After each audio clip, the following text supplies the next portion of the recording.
Drage Slovenke in Slovenci, pred 21 leti smo enotno ustvarili samostojno Slovenijo in se zavedno vrisali na zemljevid sveta.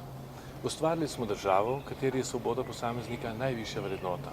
Polno svobodo je zadihal tudi slovenski narod, skupnost vseh ljudi, ki se počutijo Slovenke in Slovence, ne glede na njihovo versko, etnično ali kakšno drugo pripadnost.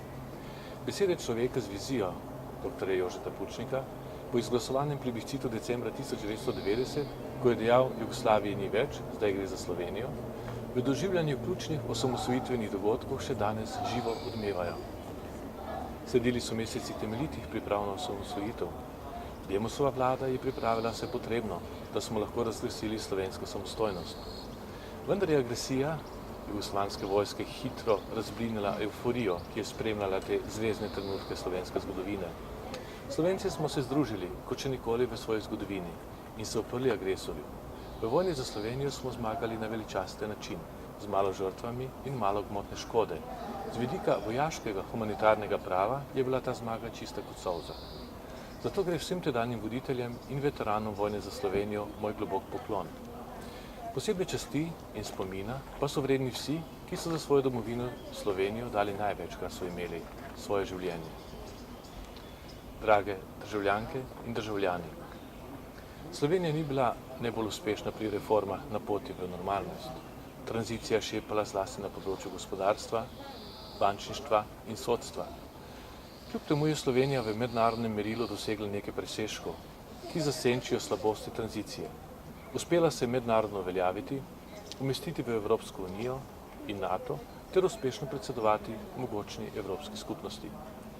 Danes nam je kriza pokazala, kako nebogljeni smo lahko, če svojo državo in njenimi razvojnimi viri ne upravljamo ustrezno.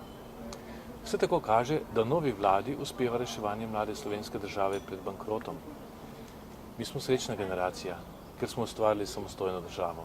Kako bi svojim otrokom in vnukom pojasnili, da smo jo zapravili že po 2 desetletjih?